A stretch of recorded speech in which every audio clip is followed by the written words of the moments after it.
Programme wealth matter के साथ आपका दोस्त, आपका होस्ट आमिर रियाज आपके साथ एक बार फिर जुड़ता है ज़ी9 टीवी टोरंटो के प्लेटफॉर्म के ऊपर। ये प्रोग्राम आपकी खिदमत में बुध की रात 9 बजे पेश किया जाता है। मेरे तमाम देखने वालों को बहुत बहुत आदाब और सलाम। प्रोग्राम वेल्थ मैटर ये मैं अपने तमाम जितने भी स्पॉन्सर्स हैं उनका भी शुक्र अदा करना चाहता हूँ। और इसके साथ साथ मेरे दो काबिल ज़िक्र नाम जिनकी वजह से ये प्रोग्राम आपकी खिदमत में कामयाबी के साथ पेश किया जाता है, वो हैं राबिया काज़मी और अली शाह। नाज़रीन, प्रोग्राम का थीम और गोल हमेशा से मैं आपके साथ इसलिए कि जो नए आने वाले हैं उनका पेश नज़र होना चाहिए। प्रोग्राम का थीम जो है वो है मेकिंग और सेविंग मनी। वेल्थ मैटर जैसे प्रोग्राम मुख्तलिफ़ हवाले से आपके साथ गेस्ट जोड़ता रहा, जैसे लॉयर की ओपिनियन हो जाए, मोर्जी के हवाले से रेट्स के बारे में डिस्कस हुआ है, इंश्योरेंस के हवाले से हमने काफ़ी सारे प्लान्स डिस्कस किए हैं। जैसे मैंने लास्ट टाइम आपसे ज़िक्र किया था, और मेरे साथ मेरे काबिल एहतराम बहुत करीबी अच्छे दोस्त सैयद असगर रज़ा साहब CPA हैं, और हमारी काफ़ी अच्छी सिटिंग रही थी। चूँकि वक्त की किल्लत की वजह से हमें फिर उनसे इजाज़त लेनी पड़ी, लेकिन जैसे मैंने प्रोग्राम में ज़िक्र किया था कि नेक्स्ट प्रोग्राम भी इंशाअल्लाह ताला आपके साथ ज़रूर करेंगे, क्योंकि ये प्रोग्राम ऐसा है, ये टॉपिक ऐसा है कि maximise your wealth and minimise your taxation. नाज़रीन, इसी तरह आज की फिर सिटिंग है हमारी, और इसमें काफ़ी अच्छे सवालात जो हैं वो हम डिस्कस करेंगे। जैसे वेल्थ जो है फ़ंड्स एक्यूमुलेट हों तो वो कैसे उनको इन्वेस्ट करना चाहिए, और इसके साथ साथ रिटायरमेंट प्लान में हमें क्या क्या स्टेप्स लेने चाहिए। आप अपने टीवी सेट के सामने से बिल्कुल मत हटिएगा, क्योंकि ये कोई भी ऐसा सेंटेंस नहीं है जो कि आप मिस करना चाहें, कोई ऐसी बात नहीं है जो आप मिस करना चाहें, क्योंकि कहा जाता है कि ignorance is always expensive.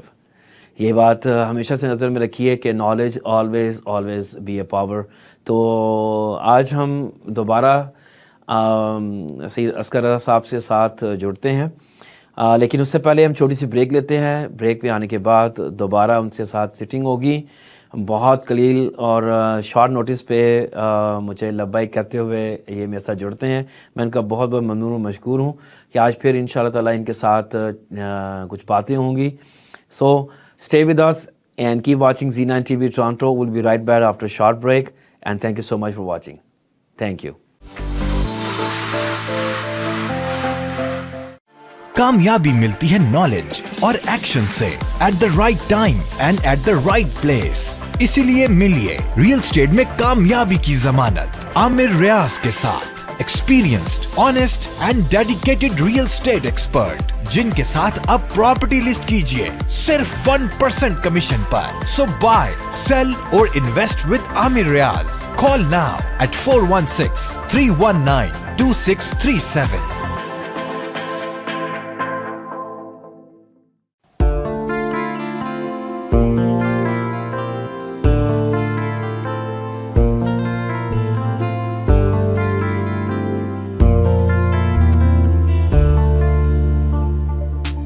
The immigration lawyers at Alam Law Chambers have successfully united thousands of families with their loved ones in Canada by being willing to challenge and fight the decisions of government agencies. Reliable and affordable Alam Law.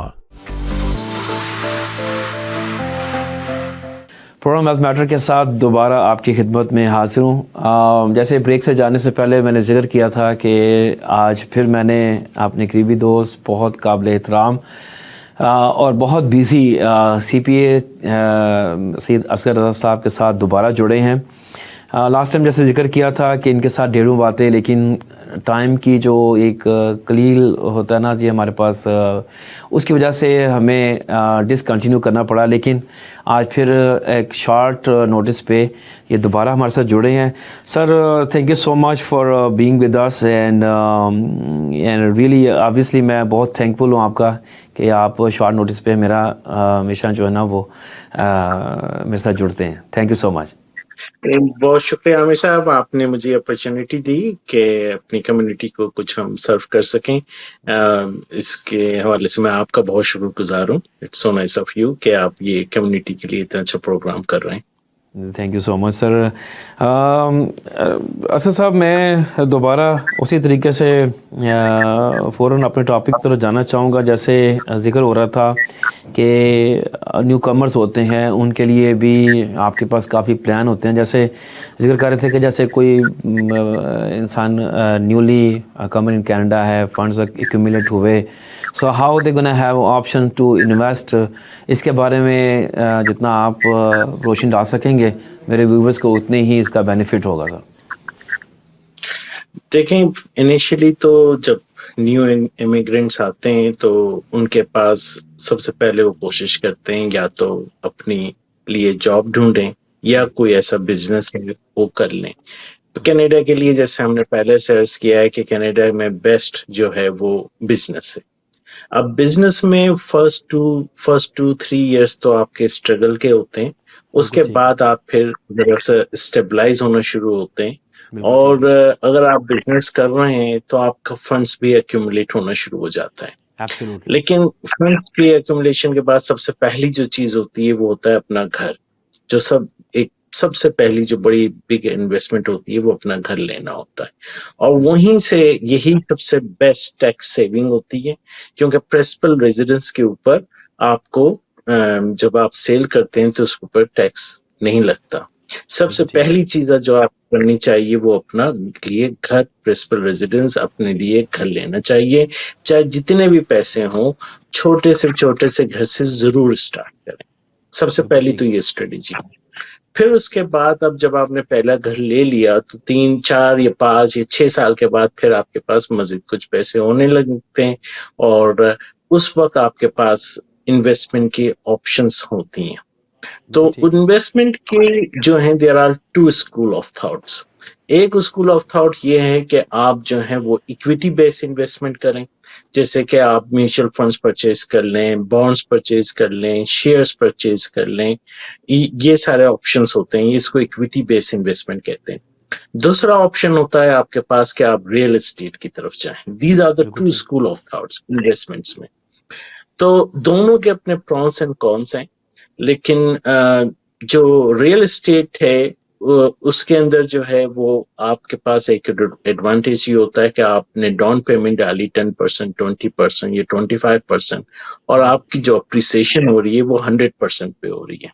बिल्कुल ठीक है। तो that is a big tax advantage. Plus ये कि अगर आप उसको, जैसे हमने लास्ट ईयर डिस्कस किया था, 1 साल रख के 2 साल रख के उसको सेल कर देते हैं तो कैपिटल गेन पे आपको टैक्स लगता है। कैपिटल गेन सबसे लोएस्ट टैक्सेस होते हैं, कैपिटल गेन पे सबसे लोएस्ट टैक्सेस होते हैं। तो आपको कोशिश करनी चाहिए ऐसी इन्वेस्टमेंट करें जिसमें कैपिटल गेन आए। तो ये चाहे आप इन्वेस्टमेंट प्रॉपर्टी के लिए कर रहे हैं, चाहे आप इक्विटी के लिए कर रहे हैं। तो इक्विटी की जब आप अर्निंग फेस में होते हैं तो आपके पास जो स्ट्रेटेजी होती है वो ये होती है बाय एंड होल्ड।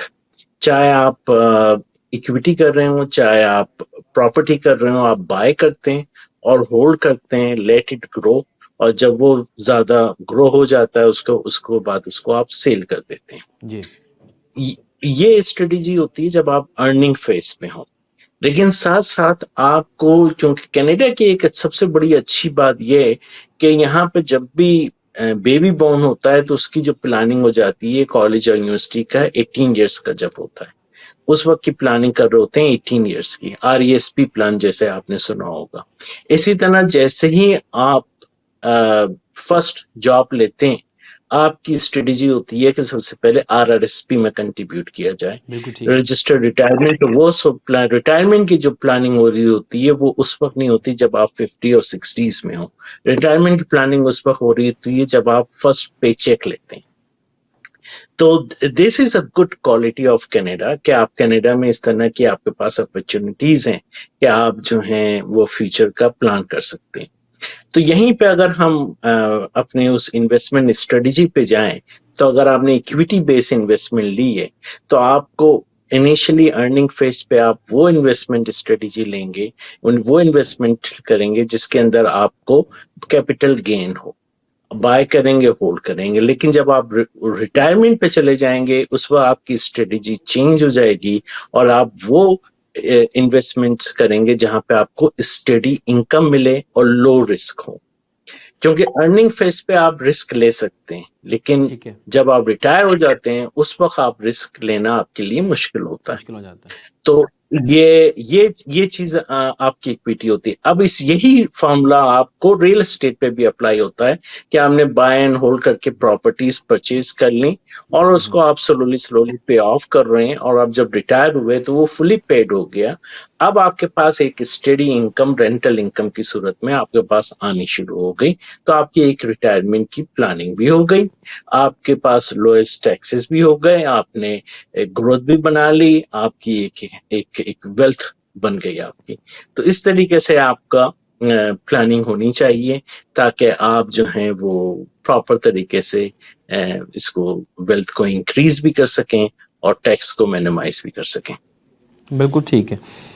इसमें जैसे आपने इसमें इक्विटी का जिक्र किया, पहले नंबर पे तो लास्ट टाइम भी हमारा एक क्वेश्चन चल रहा था, जैसे एक असाइनमेंट सेल होती है। असाइनमेंट सेल में ये है कि आपने एक तरह का बुकिंग करवाई और उसमें जैसे ही क्लोज करने से पहले आपने किसी को हैंड ओवर किए, उसमें जो उनको प्रॉफिट होता है जैसे हैंड ओवर, उस पर टैक्सेशन की क्या रेशो होती है और लगता है तो वो किस सूरत में CRA को बहुत क्वेश्चन, ये कॉमन क्वेश्चन किया जाता है कि सर हमें क्या इसके ऊपर देना पड़ेगा जो मुझे अगर $100,000 का फ़ायदा होता है, प्रॉफिट होता है मुझे। देखिए, अगर वो राइट्स होते हैं जो वो परचेज कर रहे हैं और उनको प्रॉपर्टी ट्रांसफर नहीं हुई है और वो राइट्स उन्होंने वही 1 साल तक होल्ड करके उसको सेल कर रहे हैं, तो वो कैपिटल गेन ही में आएगा। अब उसके ऊपर जो टैक्सेशन होगी वो उस इंडिविजुअल की टैक्स ब्रैकेट के ऊपर डिपेंड करती है। बिल्कुल ठीक है। लेकिन जो अमाउंट होगा वो तो आपकी इनकम में जाएगा। वो जितना भी अमाउंट हो, अगर वो खुद ही हाई ब्रैकेट में है तो समझ लीजिए कैपिटल गेन पे भी हाईएस्ट टैक्स रेट लगेगा, मगर वो 50% अगर राइट्स हैं। अगर राइट्स हैं, मैं मेक श्योर कर लें कि वो ट्रांसफर ना हो जो प्रॉपर्टी। बिल्कुल ठीक है। ट्रांसफर होने के बाद फिर वो टैक्स इम्प्लीकेशंस डिफरेंट हो जाती हैं। सही, बिल्कुल ठीक है। और आपने जैसे किया कि अपनी आप डिफरेंट जगहों पे जैसे म्यूचुअल फंड्स हो गया, शेयर्स हो गया, इसमें इन्वेस्ट कर देना चाहिए। लोग, मैं समझता हूँ कि शायद वहाँ रिस्क, आप समझ रहे हैं कि वहाँ रिस्क कम इन्वॉल्व होता है कि रियल एस्टेट में रिस्क किस में जो है वो एडवाइस करना है? सवाल किया आपने कि रिस्क कहाँ पे ज्यादा है, ये बहुत अच्छा सवाल किया। तो रिस्क जो है वो देखें, ये आपके रिस्क टॉलरेंस पे है। अगर आप किसी इन्वेस्टमेंट कर रहे हैं और आप उसके अंदर ऐसी जगह इन्वेस्टमेंट कर रहे हैं जिसमें आप एक्सपेक्ट कर रहे हैं कि 20% 30% रिटर्न आएगा, तो जितना आपका चांसेस ज्यादा है रिस्क उसके अर्निंग के, उतने ही चांसेस आपके हैं कि आपका जो कैपिटल जो इन्वेस्टमेंट है वो लूज हो जाए।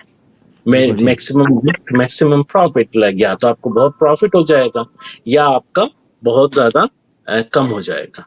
तो ये आपको ख्याल रखने की जरूरत है कि आप जो है इसको अटेंशन दें कि उसके अंदर आप इसको आप ज्यादा उसको रिस्क में जाएंगे तो आपको होगा। अब आ जाइए इन्वेस्टमेंट में सबसे बड़ा जो रिस्क होता है ये प्रॉपर्टी इन्वेस्टमेंट पे अगर आज बच जाइए तो वहां पे क्या रिस्क फैक्टर है? वहां पे रिस्क फैक्टर है अगर आप होल्ड ना कर सके प्रॉपर्टी को। सही। अगर आप 80s में देखेंगे तो 80s में प्रॉपर्टी में बहुत ज्यादा मतलब रिसेशन आया और फिर उसके बाद प्रॉपर्टी की प्राइसेस बहुत कम हो गई। इसी तरह यूएसए में अभी हमने रिसेंटली देखा 2007-2008 में कि वहां पे ठीक ठाक रिसेशन हुआ और प्रॉपर्टी प्राइसेस काफी कम हो गई। वो एक रिस्क था, लेकिन किन लोगों के लिए रिस्क था? वो रिस्क उन लोगों के लिए था जो उस टाइम पे प्रॉपर्टी को होल्ड नहीं कर सके। बिल्कुल ठीक है। अगर वो लोग होल्ड कर लेते प्रॉपर्टी को और वेट करते 5 years 10 years, तो प्रॉपर्टी की प्राइसेस देखें अभी कहीं से कहीं पहुंच गई हैं। हाँ, बिल्कुल सही बात। तो अगर आप प्रॉपर्टी इन्वेस्टमेंट में आ रहे हैं तो आप मेक श्योर कर लें कि आपके पास इतना रिजर्व फंड हो कि जी। आप उस प्रॉपर्टी को, अगर कोई अनफॉर्चुनेट सर्कमस्टांसेस आते हैं, जी, उस जी। दौरान आप उसको मैनेज कर सकें। तो ये जो ठीक है। रियल एस्टेट की रिस्क है, ये आप यूं कह सकते हैं कि मैनेजेबल है, आप सही, मैनेज कर सकते हैं। सही। लेकिन अगर आप इक्विटी पे चले जाइए, वहां पर आपके कंट्रोल में नहीं है। आपने किसी ऐसी जगह पर आपने शेयर्स परचेज कर लिए, लेट्स से एप्पल की बात कर लें, उसकी प्राइसेस बहुत ऊपर जा रही हैं, आप बहुत खुश हैं कि बहुत ऊपर जा रही है और आपने उसको कैश नहीं कराया, लेट इट ग्रो, और सडनली कुछ ऐसे टेक्नोलॉजी आ गई जिसकी वजह से एप्पल के प्राइसेस बहुत नीचे गिर गए। क्या आपके कंट्रोल में है एप्पल के प्राइस को मैनेज करना? नो। नहीं। ठीक है, तो सही। अब वो तो चला गया यहाँ पर, तो ये आपके लिए मैनेजेबल नहीं है। तो आप, अगर आप इक्विटी बेस्ड इन्वेस्टमेंट कर रहे हैं, तो आपको अपने उस फंड से करने चाहिए कि अगर वो चले भी जाएं तो आपके पास, मतलब आपकी जो लाइफ स्टाइल है वो अफेक्टेड ना हो। लेकिन तो ये यानी रिजर्व फंड हो, ऐसे फंड हो जो कि रेजिडुअल फंड्स हो, सॉरी, जो आपको मतलब डूबने का आपको गम ना हो, आपको हार्ट अटैक ना हो। बिल्कुल ठीक। इन्वेस्टमेंट में, प्रॉपर्टी इन्वेस्टमेंट में आपके पास इतने पैसे होने चाहिए कि आप जो हैं जो अनफॉर्चुनेट सर्कमस्टांसेस हो, आप मैनेज कर सकें। अगर आप कनाडा में देख लीजिए, ज्यादा दूर ना जाइए, हमारी ज्यूइश कम्युनिटी के पास जो जितनी भी प्रॉपर्टीज आप देख लीजिए, 80% properties own by Jewish community. बिल्कुल सही है। तो और आप देख लीजिए, माशाल्लाह से they are doing very good. हमें दूसरों से सबक सीखना चाहिए, चाहे कोई भी हो।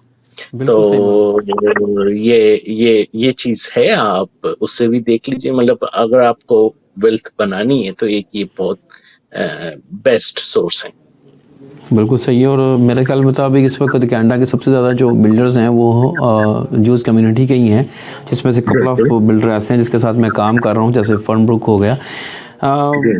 ये तो इसमें कोई शक नहीं है कि जैसे आपने जिक्र किया, अब ये तो इतना टॉपिक ऐसा है, आपकी भी नेक्स्ट अपॉइंटमेंट है तो मेरे पास भी टाइम के लिए होती है, लेकिन जाने से पहले मैं एक और क्वेश्चन है, जैसे रिटायरमेंट के ऑप्शंस में सर जी क्या क्या अवेलेबिलिटी है और उन लोगों को कैसे इसके ऊपर करना चाहिए, क्योंकि मोस्टली लोग सर अवेयर नहीं है। मेरे इस प्रोग्राम का मकसद भी ना सर अवेयरनेस है। तो बहुत उम्दा आपने सवाल किया, ये बहुत इम्पोर्टेंट है। अब जैसे आपने प्रॉपर्टी तो ले ली, सब कुछ ले लिया, लेकिन रिटायरमेंट और डेथ के बाद क्या होता है कि जितने भी आपके एसेट्स होते हैं, they are dispose of at fair market value. और उस वक्त मैंने ये देखा है कि जब वो फेयर मार्केट वैल्यू पे, अगर आपने लेट्स से प्रॉपर्टी ली हो या आपकी इक्विटी बेस्ड इन्वेस्टमेंट हो, जब आपने ली थी उसमें 500,000 आपने इन्वेस्ट किए थे या $1 मिलियन इन्वेस्टमेंट किए थे, और जब आप रिटायर हो गए या आपका डेथ हो गई, उसकी वैल्यू 5 मिलियन या 10 मिलियन हो गई, तो उसके ऊपर आपको टैक्स, जो स्टेट है उसको टैक्स देना पड़ता है। They can not touch that property जब तक के वो क्लियरेंस सर्टिफिकेट ना लेने सीआरए से। और आपको टैक्सेस जो होंगे वो 10 मिलियन फेयर मार्केट वैल्यू के ऊपर डिस्पोज ऑफ करना पड़ेगा, डीम डिस्पोज ऑफ। इसका ये मतलब नहीं कि आप फिजिकली करें, लेकिन जो उस वक्त फेयर मार्केट वैल्यू होगी वही आपको लेना होगा। तो इमेजिन कर लें कि उसके ऊपर कितने टैक्सेस लगेंगे। और मैंने खुद देखा है यहाँ पे कि लोगों के पास जो होते हैं वो $500,000-600,000 टैक्सेस पे कर रहे होते हैं, और वो लोग, जो स्टेट होती है, वो परेशान फिर रहे होते हैं कि क्या किया जाए, लेकिन उनको ये नहीं देख रहे होते कि उनको मिलियंस डॉलर मिल रहे हैं। उनको ये फिक्र होती है कि ये पैसे कैसे पे करें। तो इसके लिए आपको एक स्ट्रेटेजी होनी चाहिए, जिसके लिए आपका इंश्योरेंस होती है, होल लाइफ इंश्योरेंस प्लान होता है, वो आप रखें ताकि जब डेथ हो तो वो इंश्योरेंस उसको कवर कर सके। और इसी तरह कंपनी है, अगर आप में, जैसे मेरे काफी क्लाइंट डॉक्टर्स हैं, उनकी मेडिसिन प्रोफेशनल कॉर्पोरेशन में उनको अपनी एक इंश्योरेंस परचेज कर लेनी चाहिए जो कि उनकी स्टेट को हेल्प कर सके। इसी तरह आपकी जो रिटायरमेंट के हवाले से तो हमने डिस्कस कर लिया कि भाई अगर आप रिटायर हो रहे हैं, आपकी एक स्टेडी रेंटल इनकम आ रही है, वो आप यूज कर सकते हैं। इक्विटी अगर आ रही है तो आप अपनी स्ट्रेटेजी चेंज करते हैं, बाय एंड होल्ड की स्ट्रेटेजी के बजाय आप उसके ऊपर जाएंगे जिसमें से स्टेडी इनकम जैसे कि डिविडेंड आ रहा है या इंटरेस्ट आ रहा है वो आप अर्न करेंगे, तो वो उधर जाएगा। इसके अलावा स्टेट प्लानिंग करना आपके लिए बहुत जरूरी है, अगर ना हो तो काफी टैक्सेस पड़ जाते हैं। स्टेट प्लानिंग में आप क्या सजेस्ट करते हैं कि what is the best options? State planning में जो बेस्ट रूट होता है, जो हम बिजनेसेस के लिए जो होता है वो बेस्ट ये होता है कि वो एक होल्डिंग कंपनी देते हैं, और holding company is on by the trust. जो अगर ट्रस्ट होता है उसके ऊपर प्रोबेट टैक्सेस नहीं होते, उसके ऊपर फेयर मार्केट वैल्यू की डिस्पोजिशन नहीं होती, तो प्रॉपर्टी जो होती है वो सर्वाइवर को इजीली मिल जाती है, तो और जो डिजीज होता है उसके ऊपर इतने टैक्सेस नहीं आते। तो उसके लिए जो बेस्ट स्ट्रेटेजी है वो ट्रस्ट को जरूर इन्वॉल्व कीजिए। उसमें ट्रस्ट दो किस्म की होती हैं, एक आफ्टर द डेथ फौरन ही क्रिएट हो जाती है और एक लिविंग ट्रस्ट होती है। अगर आपकी वेल्थ ज्यादा होगी है तो ट्रस्ट को इन्वॉल्व करके एसेट्स को ट्रस्ट में या holding company and that is on by the trust, इस तरह करके उसको आप वो अगर स्ट्रेटजी बना ली जाती है वो स्टेट प्लानिंग में कहलाते हैं। इसी तरह अगर कंपनी है उसको हम स्टेट फ्रीज कहते हैं अंडर सेक्शन 85 रोल ओवर जिसको कहते हैं। अगर आपका बिजनेस है और काफी ग्रो हो गया और अब यू आर एक्सपेक्टिंग कि ये फर्दर ग्रो होगा, तो हम सेक्शन 85 रोल ओवर को यूज करके उसमें से स्टेट प्लानिंग करते हैं फॉर द कंपनीज। सही इसमें और ये क्या इसकी कोई आप ये समझते हैं कि इसकी कोई एज में जाके एक खास सर्टेन एज तक करनी चाहिए? इसमें एज से ज्यादा इम्पोर्टेंट थिंग है आपकी फ्यूचर एक्सपेक्टेशन। अगर आप ये देख रहे हैं कि ये जो बिजनेस है ये काफी ग्रो होगा, तो आपको एज सुन एज पॉसिबल कोई प्रॉपर स्टेट प्लानिंग और प्रॉपर वो कर लेनी चाहिए। अगर आप एज के 60-65 में जहां ऑलरेडी आप कर चुके हैं, तो आप उस टाइम पे तो ऑलरेडी ग्रोथ हो चुकी है ना, उस टाइम पे अगर आप सेक्शन 85 भी लेंगे तो उस टाइम तक की जो ग्रोथ होगी वो उसके ऊपर तो टैक्सेस दिखेगा ना। तो इसलिए बेहतर ये है कि अगर आपकी एक्सपेक्टेशन ये है या आपने फर्स्ट ईयर 2 ईयर 3 इयर्स देख लिया कि ये इस बिजनेस में काफी पोटेंशियल है, आप कोशिश करें कि उसको as soon as possible इस तरीके से रीऑर्गेनाइजेशन कर लें कि वो बिजनेस जो है फ्यूचर में आपको उसकी स्टेट प्लानिंग हो जाए, आपके किड्स को इजीली ट्रांसफर हो जाए, जब आपकी वेल्थ हो वो आपके सर्वाइवर को सही तरीके से ट्रांसफर हो जाए, आपको इतने पोटेंशियल टैक्स इम्प्लीकेशंस ना हो, और जो थोड़े बहुत हों वो आप इंश्योरेंस की स्ट्रेटजी ऐसी हो जो आप कवर कर सकें। सही।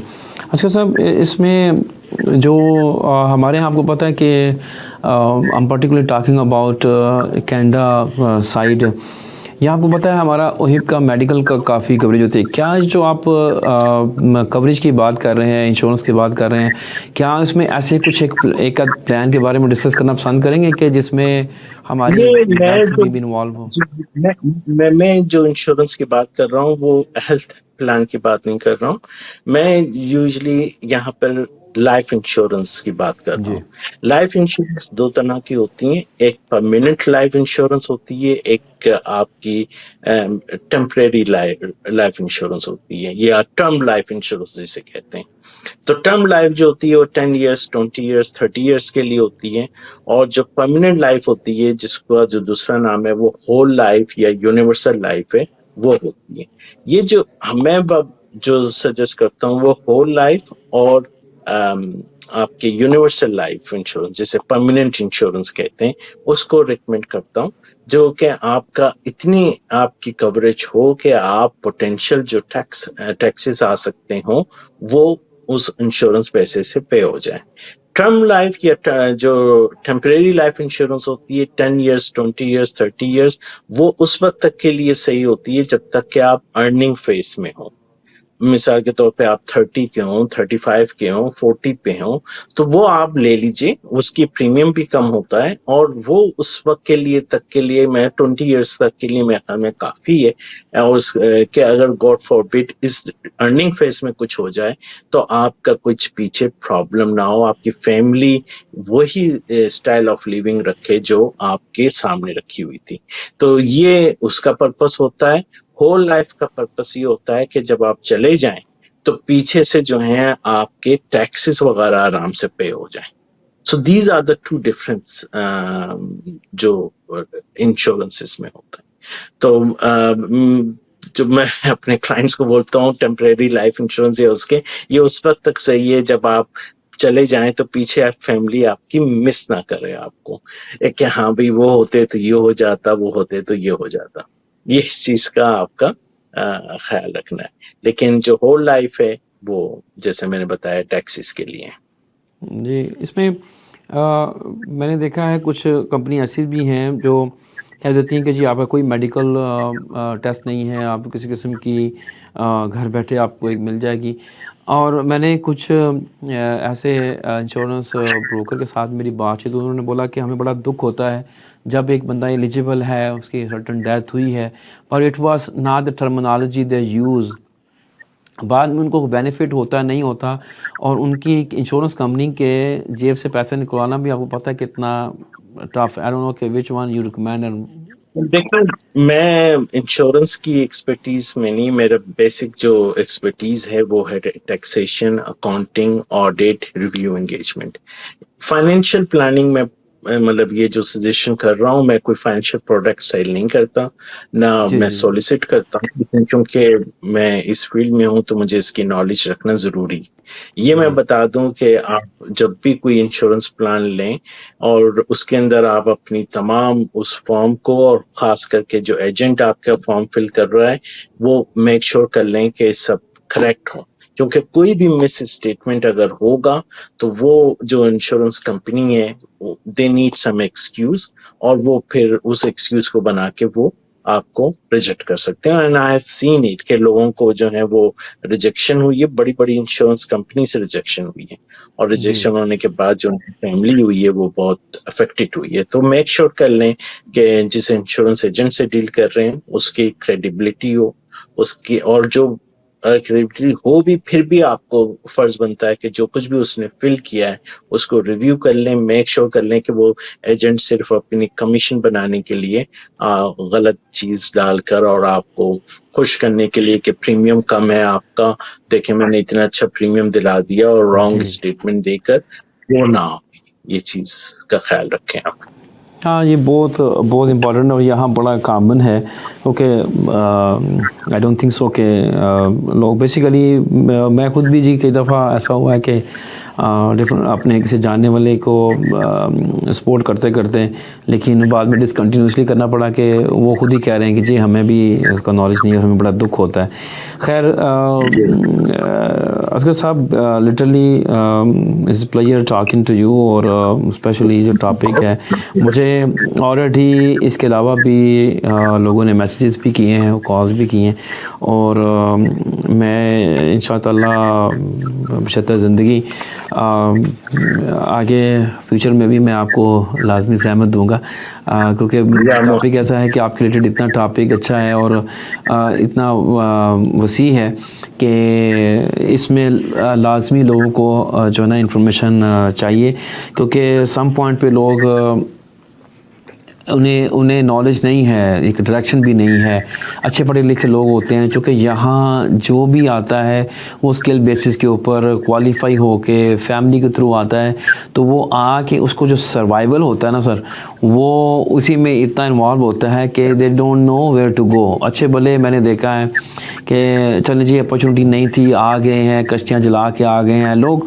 मैंने 90% लोगों को ये कहते सुना है, बड़ा फ्रॉम माई पर्सपेक्टिव और आपके, कि we should go in our field. At least कोई बंदा है कि चलो वो जल्दी अपनी फील्ड में जंप इन कर देता है, कुछ ये है कि उन्हें काफ़ी टाइम लगता है, क्योंकि इसमें मैं समझता हूँ जैसे आप जैसे इंडिविजुअल के साथ आप जैसे सिंसियर और टैलेंटेड बंदे के साथ अगर बातचीत हो जाए, मुलाकात हो जाए, तो उससे उनको डायरेक्शन भी नज़र आ जाती है और उन्हें ये भी पता चल जाता है कि एटलीस्ट अगर हमारे पास एक जो ना डायरेक्शन है, इस पे अगर हम चलेंगे तो हम अपनी वेल्थ को भी मैनेज कर सकेंगे, फ्यूचर को भी प्लान कर सकेंगे और रिटायरमेंट में भी हम अपने आप को सुनेंगे। क्योंकि फ़ायदा क्या है अपना ओवरसीज़ जाके प्रदेश को जो है ना वो गले लगाने का।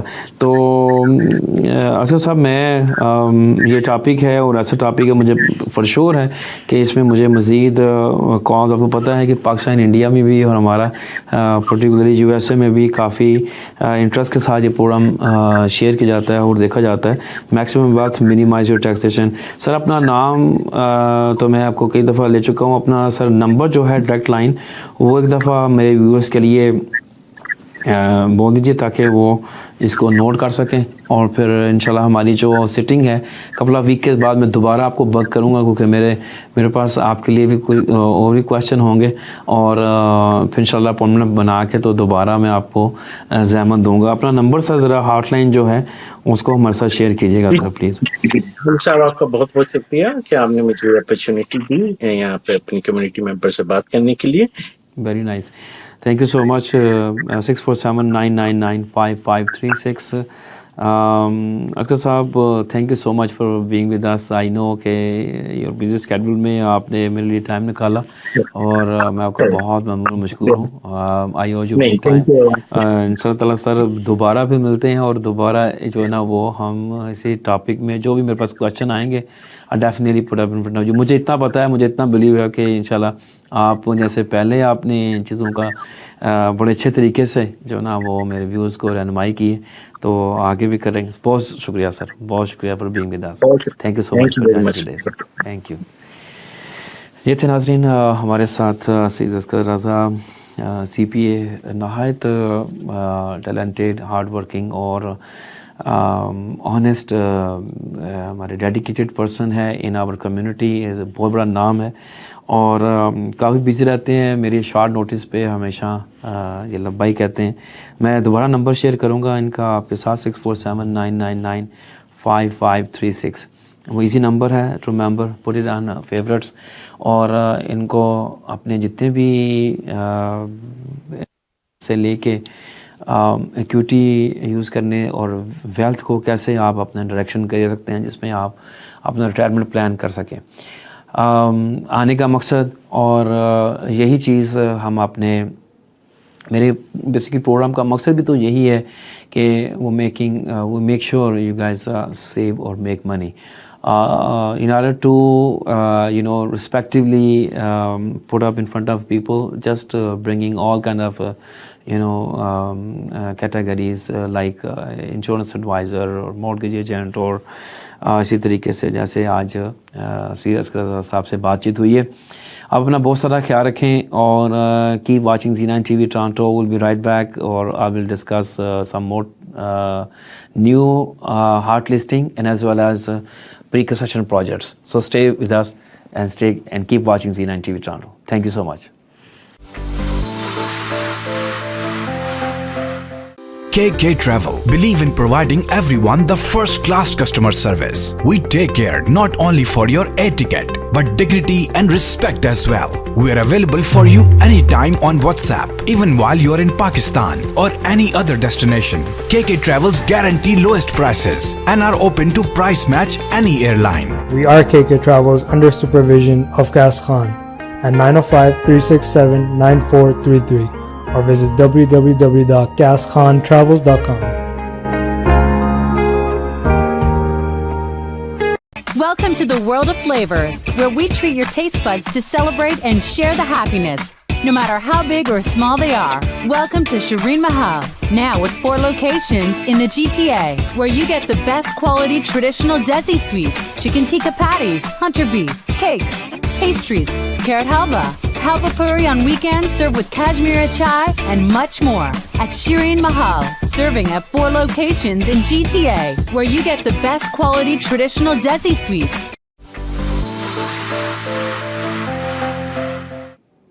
इस प्रोग्राम वेल्थ मैटर के साथ दोबारा आपकी खिदमत में हाजिर है। जैसे नाज़रीन आप जानते हैं, इस सेगमेंट में मैं आपके साथ हमेशा अपनी तमाम एक्सक्लूसिव लिस्टिंग के साथ साथ coming up projects, let's talk about, मेरे पास 2 टाउन हाउसेस कैम्ब्रिज के एरिए में आ रहे हैं, चंतजिल 401 के एरिए में।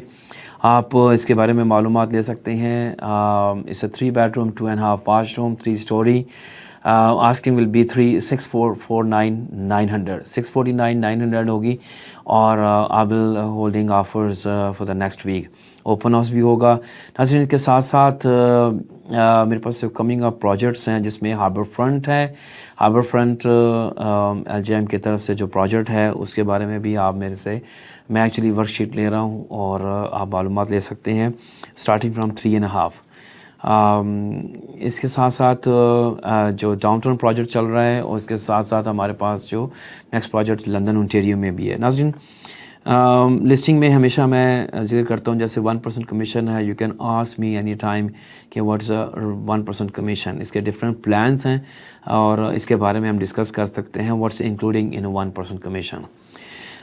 उसके साथ साथ अब पाकिस्तान के बारे में बात करते हैं। कुछ प्रोजेक्ट ऐसे हैं जो मेरे लाहौर में, जैसे गुलबर्ग है, उसके बारे में भी आप ले सकते हैं मालूमात। उसके स्टार्टिंग प्राइस जो है ना वो 14 मिलियन, लाइक 1,40,00,000 से ऑनवर्ड है। लग्जरी अपार्टमेंट्स हैं, बहुत अच्छी उसकी स्क्वायर फुटेज के साथ साथ फिनिशिंग जो है हाई एंड की है, अपग्रेडेड के साथ। वो एक्सक्लूसिव मेरे पास कैनेडा वाइड उसकी मेंबरशिप है और I am a dealer for the Canada wide. इसके साथ साथ इस्लामाबाद में एजी बिल्डर की तरफ से जो प्रोजेक्ट्स हैं वो ऑलमोस्ट सोल्ड आउट है, लेकिन उस जो नेक्स्ट प्रोजेक्ट आ रहा है उसके सिलसिले में भी आप मुझसे रब्ता कर सकते हैं। लकासा हाइट्स जिसमें से वकार अली और खालिद महमूद भट्ट साहब मेरी टीम में शामिल हैं इस्लामाबाद लेवल पे। और लेकिन अगर आप कराची या लाहौर के साइड से आप बात करें तो इसमें इरफान और आतिफ साहब इसमें काबिल ज़िक्र नाम है। टीम में कौन कौन इन्वॉल्व है, लेकिन इसकी सर्विसेज के लिए आप जब मुझसे रब्ता करेंगे, definitely some will look after you in Pakistan. नाज़रीन जैसे कि एक्सक्लूसिव में मेरे पास 2 car garage almost 3200 square foot का घर है और वो इस वक्त विद लीगल बेसमेंट साइरेंटर्स के साथ है। और वो आपको जो है एक reasonable, because it's exclusive listing, so it's not in the market, so we can sell it you know. So call me and we'll definitely discuss over that. अपना बहुत सारा ख्याल रखें। कोविड-19 का पेंडेमिक का अभी भी हमारे ऊपर मंडलाता हुआ ऐसा खौफ है। So stay safe, keep social distancing और अपने प्यारे को हमेशा जो है इस बात की भी एडवाइस कीजिए कि कीप सोशल डिस्टेंसिंग और जहाँ तक हो सके हमारे इस मैसेज को भी पहुंचाइए। और साथ साथ नाज़रीन आपसे भी रिक्वेस्ट है कि जैसे आप हमेशा से प्यार देते हैं इस तरीके से प्यार देते रहिए, शेयर कीजिए, लाइक कीजिए। ये आपका चैनल है, ये आपका टीवी चैनल है और ये आपका प्रोग्राम है।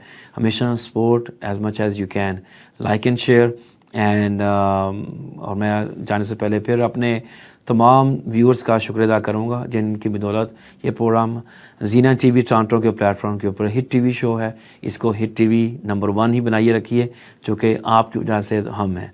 आपका प्रोग्राम और आपका होस्ट आपसे इजाज़त चाहेगा। फिर दोबारा मिलेंगे एक हॉट टॉपिक के साथ। बहुत सारा ख्याल रखिए और मत भूलिए कॉल करना to get your listing fastest and highest sold 416-319-2637। और इसी साथ अपने होस्ट को इजाज़त दीजिए और फिर मिलते हैं नेक्स्ट एपिसोड में हॉट टॉपिक के साथ। Stay tune, stay and keep watching Jeena TV Toronto. Thank you so much watching. Good night.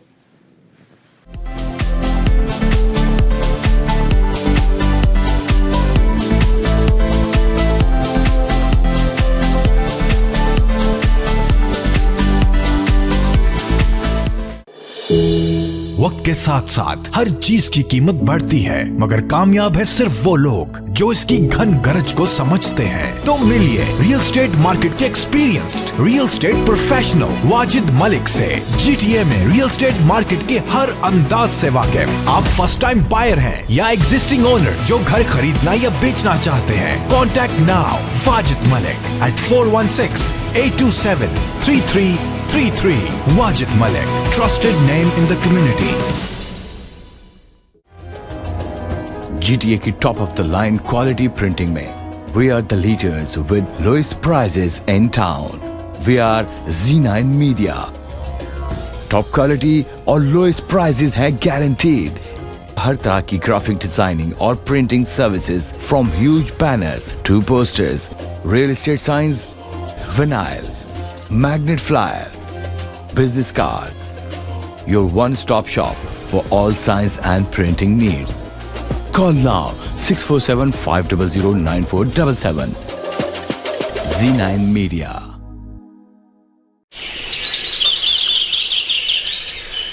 खूबसूरत और दिलकश घर का ख्वाब या बिजनेस के लिए मुनासिब जगह और शॉप्स की तलाश या फिर इन्वेस्टमेंट के जरिए चाहते हैं बेहतरीन मुनाफा। सिर्फ यही नहीं बल्कि प्रॉपर्टी रेंट पर लेना और देना हुआ आसान। जी हाँ, हम हैं हर वक्त आपकी खिदमत के लिए पेश रियल एस्टेट की दुनिया का जाना पहचाना नाम जकी एहसन, हर साल टॉप सेल्स के अवार्ड याफ्ता, सेंचुरी 21 का काबिल एतमाद नुमाइंदा।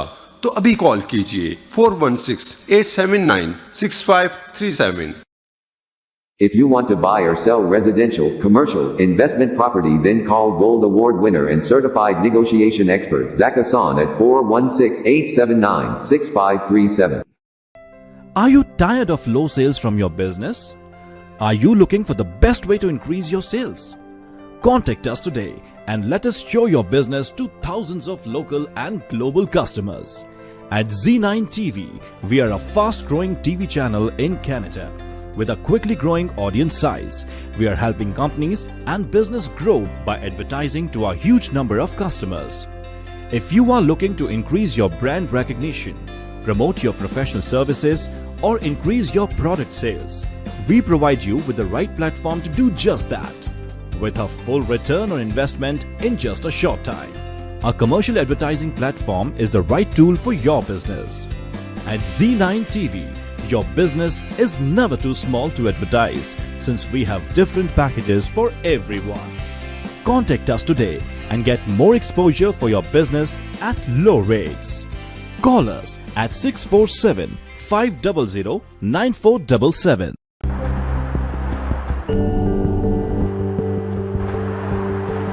More shopping? Yes, on my home.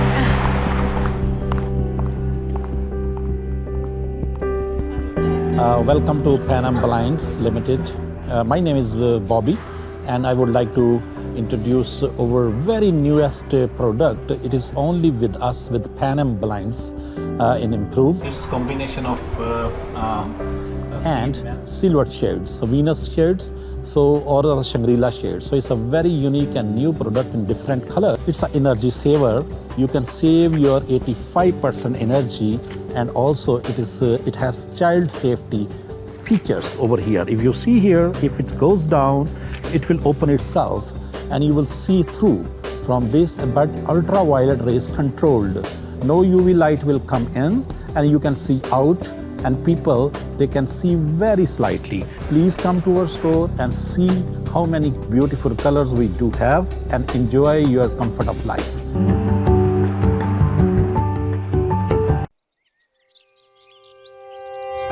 जिंदगी नाम है भरोसे का, हर सुबह नई उम्मीद का, और रियल एस्टेट में इसी भरोसे और उम्मीद के साथ बाएतमाद और जाना पहचाना नाम Salman Syed.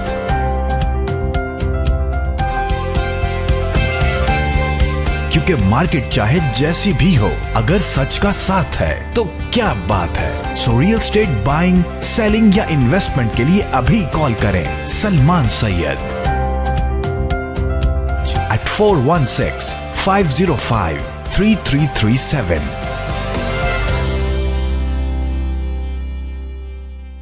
Real Link Law Professional Corporation. We take pride in our work ethic to have assisted a variety of clients for more than 10 years. Buying or selling a house can get stressful. We understand the importance of such transactions. Let us offer a hand to make this life-changing transition a smooth one for you. Real Link Law's professional team will provide you with the most appropriate solution and pleasing representation to your immigration needs. We cover extensive services including real estate law, immigration law applications and representation, wills and power of attorney, commissions and notary public.